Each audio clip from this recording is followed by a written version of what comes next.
Coach Hall, first off, thanks for joining us. Transfer portal is now closed.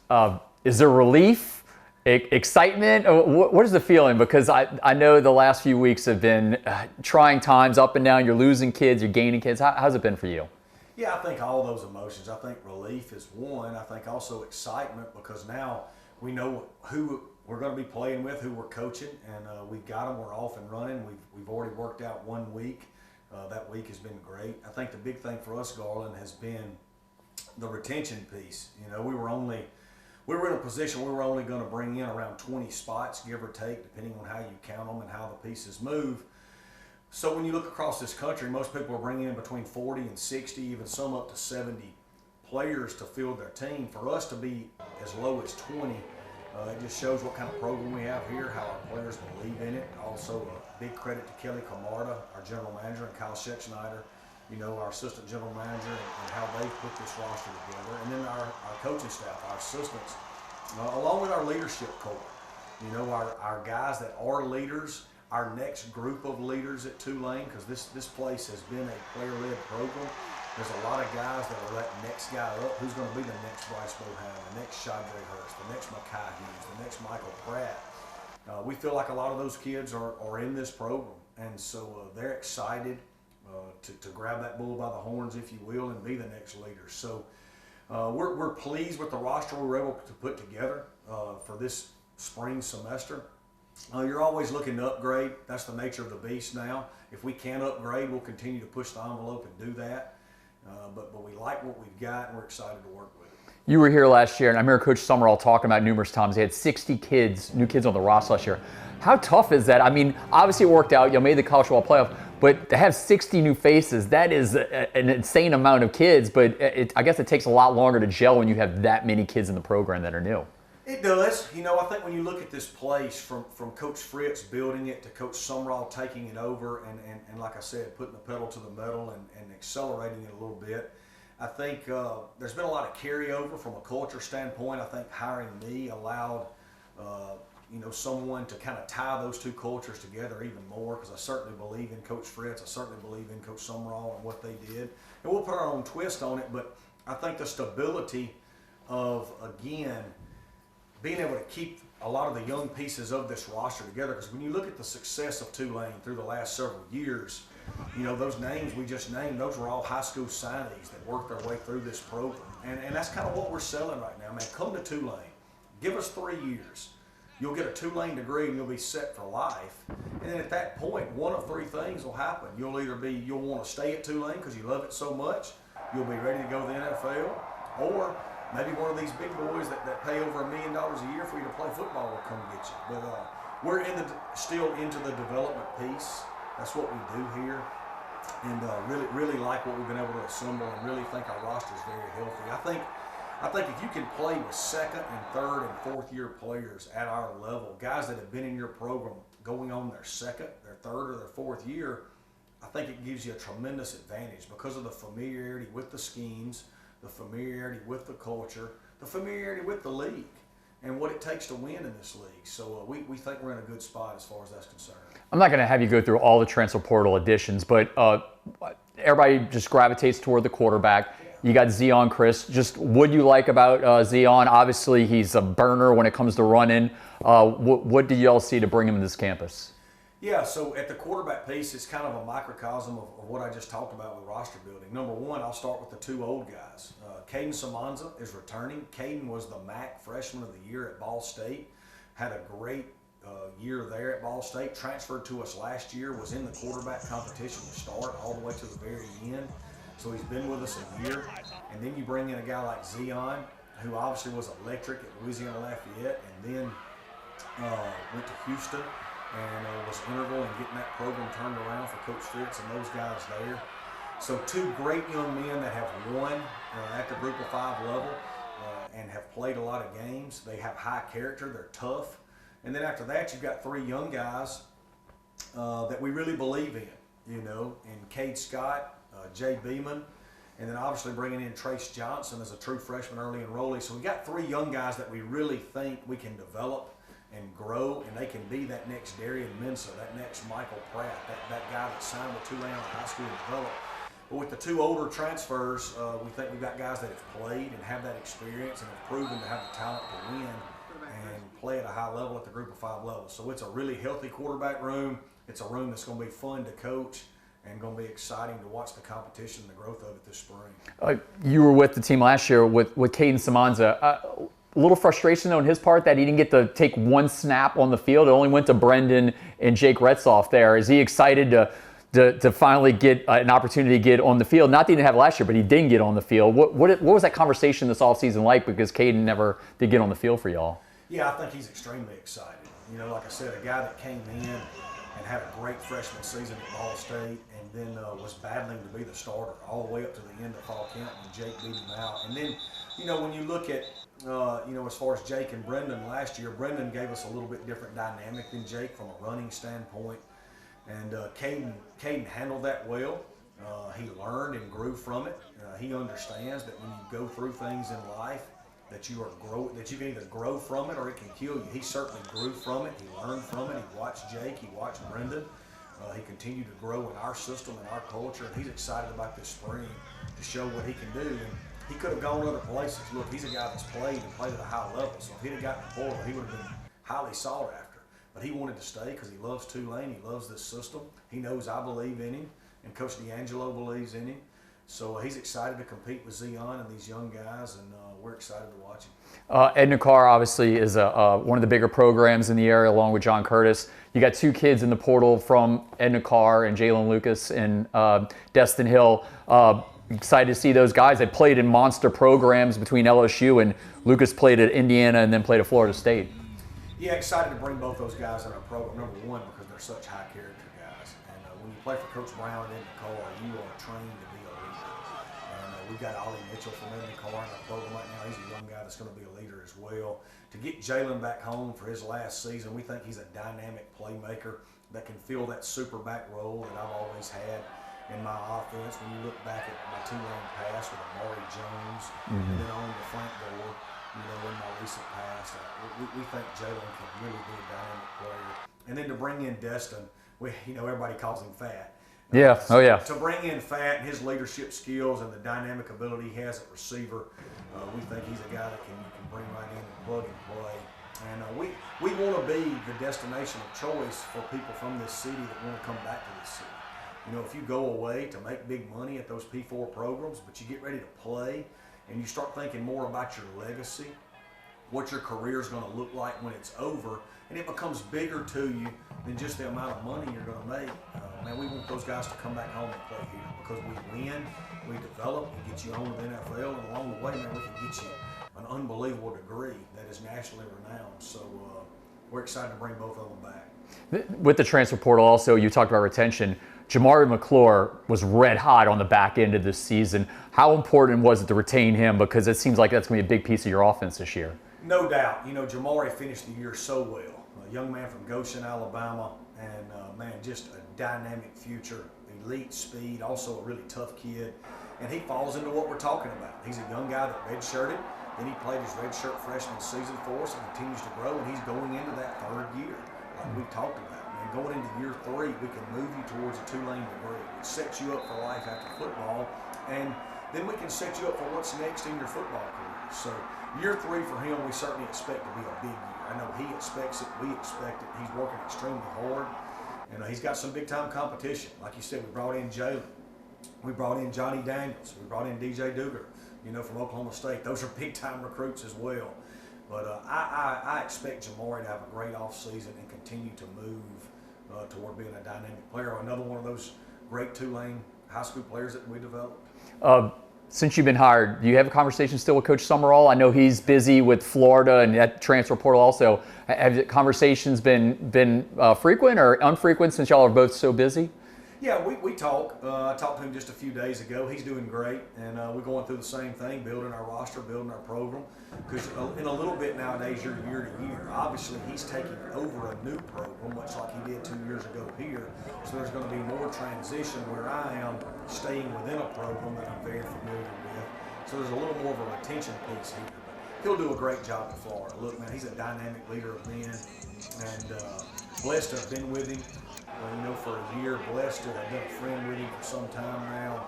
got the utmost respect for him. And along with Willie Fritz, you know, I talk to Coach Fritz a lot too, and have the utmost respect for him and what he was able to do here, building this thing from the ground up. And there'll be so many things you'll notice, Garland, as you're here. You'll see so many things you'll be like, oh man, that's what Coach Fritz did. There'll be things you see. Wait, like crowd surfing? Or that's his thing there? Yeah. There'll be things you see that, oh man, that's what Coach Sumrall did. And then there'll be things you see that are like, oh man, Will put his own twist on that. But winning is, you know, there's only a certain amount of roads towards success. You know, there's not a lot of avenues. Hard work wins, being humble wins, being driven wins, casual never wins, lazy never wins, treating people the wrong way eventually loses over time. And we'll treat people the right way, we'll work extremely hard, we'll be extremely driven, and we will be urgent in everything we do. And I think you'll enjoy being around and seeing the similarities, but also the subtle differences. You were very honest in your introductory press conference. You said that there were some people in the room that didn't want you to be the head coach.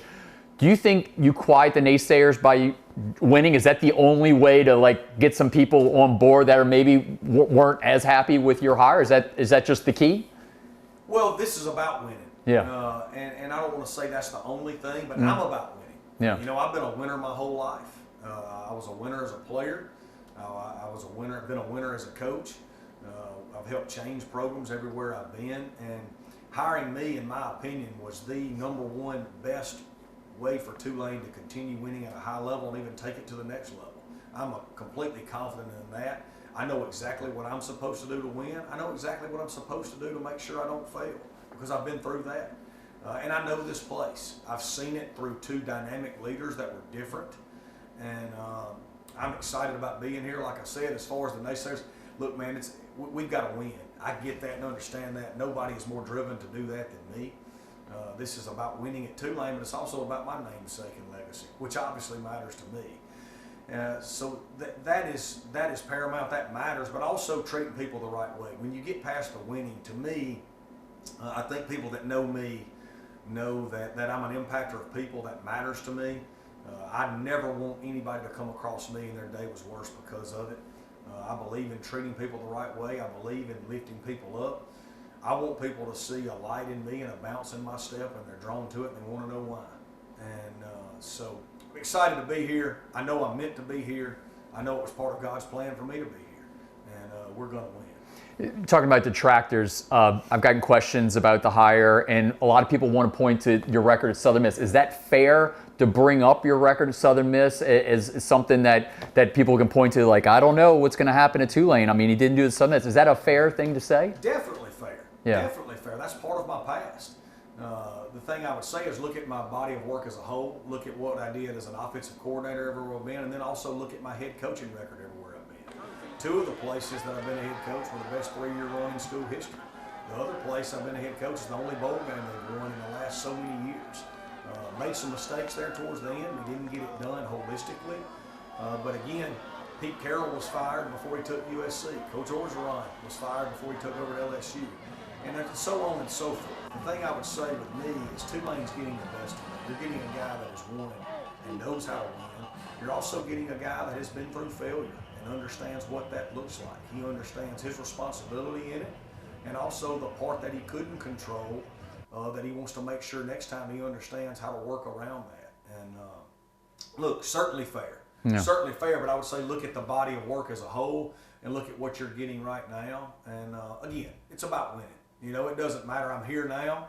If you love Tulane, you might as well jump on board because it's going to be a fun ride. And Tulane fans should remember your time at Southern Miss very vividly, because the 22 season, they go 12-2, beat Southern Cal in the Cotton Bowl, but one of their 2 losses was right here to you in Southern Miss. The victory bell, I still hear it ringing in my ear. So even though you did, the record wasn't good overall, you definitely had some bright spots when you were at Southern Miss. Yeah, that was a great year for us. Like I said, it's the only bowl game, you know, that Southern has won in the last several years.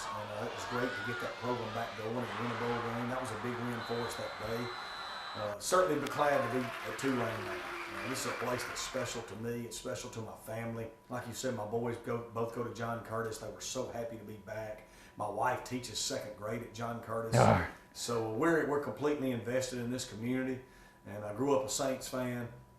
Love it, and blessed to be back here and excited to be the head coach of Tulane. You're an offensive guy. You're the head coach. What is this offense going to look like come spring and fall? Who's going to be calling the plays? Are you going to be more just focused on the coach? How does that going to work this spring and fall? Yeah, so we will run my system through Russ Callaway. Russ is the offensive coordinator. Russ is a brilliant mind, coaches kid, Neil Callaway's son, head coach at UAB. Neil was the offensive coordinator at Georgia, Alabama, has been all over the country. Russ was a young offensive coordinator at Samford when they led the nation in offense. He's been to the New York Giants, LSU, Florida, so many great places. So we'll run my system through him, much like you see across this country. You know, Dan Lanning runs his defense through a coordinator at Oregon. Kirby Smart runs his defense through a coordinator at Georgia. Lane Kiffin runs his offense through Charlie Weiss at LSU.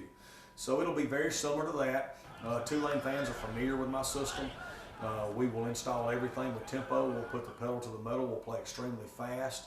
We'll use multiple personnel groupings and matchups and play the game on our terms.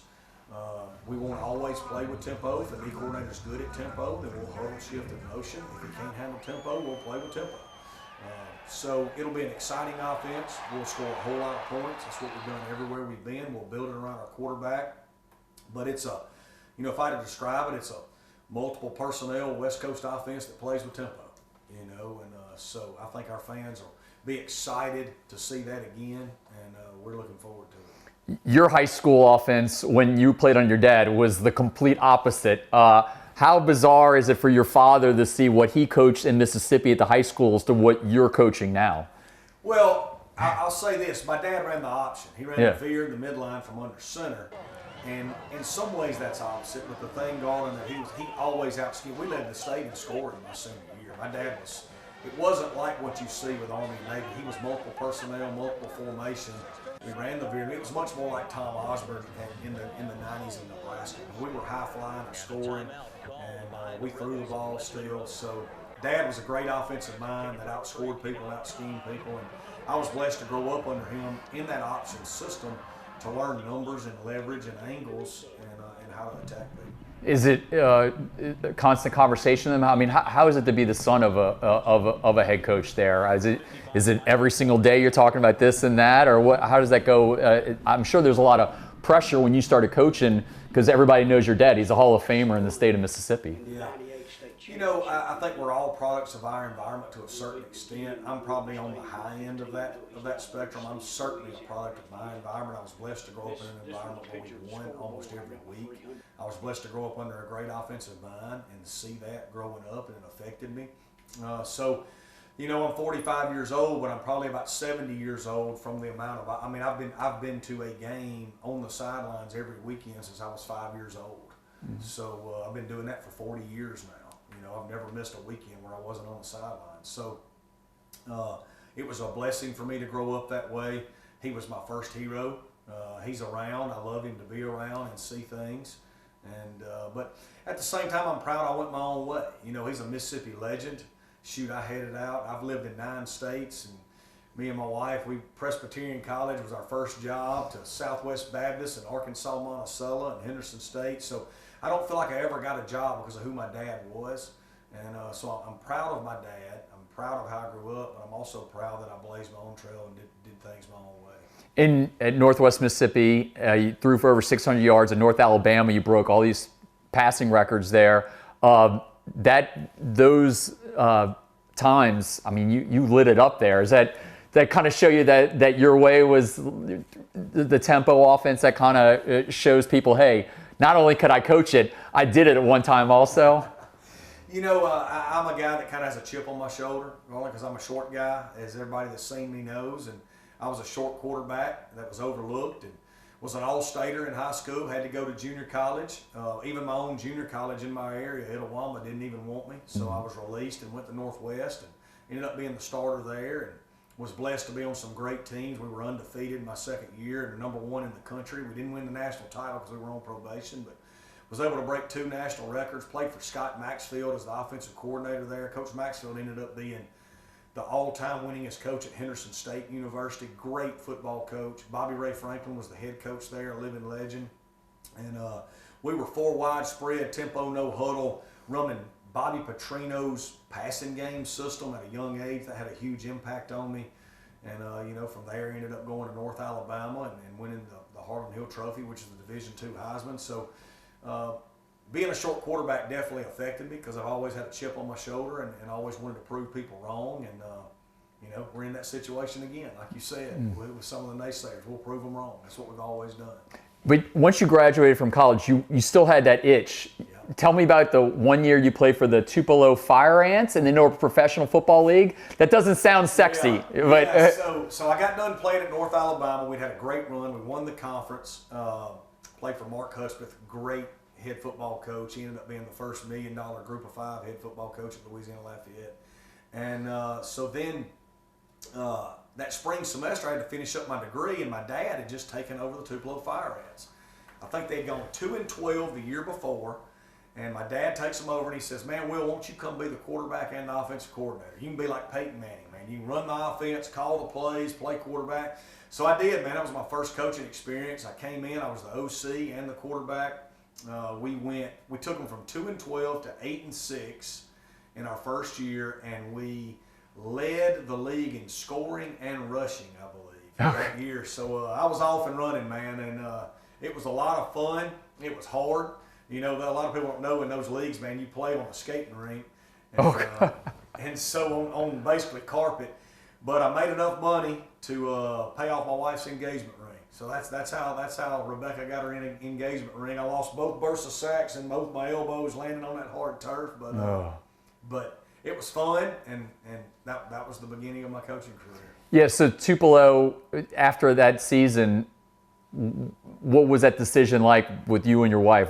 They're like, my playing career is over with, and now I got to get going here on my next future? Yeah, I had a chance to go to Canada and go to the CFL. The great John Jenkins, talked to him a few times, but I knew I wanted to coach. I've been wanting to coach since I was 5, and I was ready to get off and running, man. And playing for the Fire Ants really was more, it captivated me even more, calling plays, running the system, and was ready to coach. So went right into it coaching. Rebecca had to finish up one more semester at Ole Miss to get her degree. So I headed out to Presbyterian College for Tommy Spangler, great football coach, and coached quarterbacks and actually called plays for him at 24 years old. I've called plays every year except for just a few. And we were off and running. We got to December, and Rebecca and I got married, and here we go.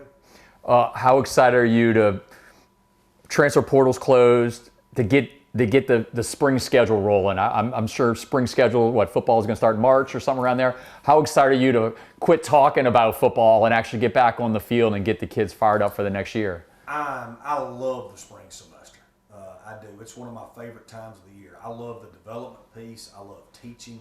Teaching is my passion. Like I love to teach. I love to coach. So the spring semester is like football school, and especially spring ball. You go every other day. We'll go Tuesday, Thursday, Saturday. So we'll practice on a Tuesday. That Wednesday, you have so much meeting time with the players to really get into the nuances of playing this game and teaching this game to them, from their systems to situations. And then the development piece with Colin Kenyon, our strength coach, who does a phenomenal job just growing them, developing them, not only as players, but as people. We'll spend a ton of time on our culture, our core values, helping them grow as men, because we want them to be great husbands and fathers too. And so I love January to July. I do. I love the piece of it with our players and helping them grow as men and also players. Tulane is known to have some of the best uniform combinations. Do you get excited about those? Are you going to have any say in what uniform combinations, because they do a big reveal video every week and people get excited? Do you have a say in what they're going to wear on the field, and do you have a favorite uniform combination? I do love our uniforms. I love our colors. I do think they're the best in the country.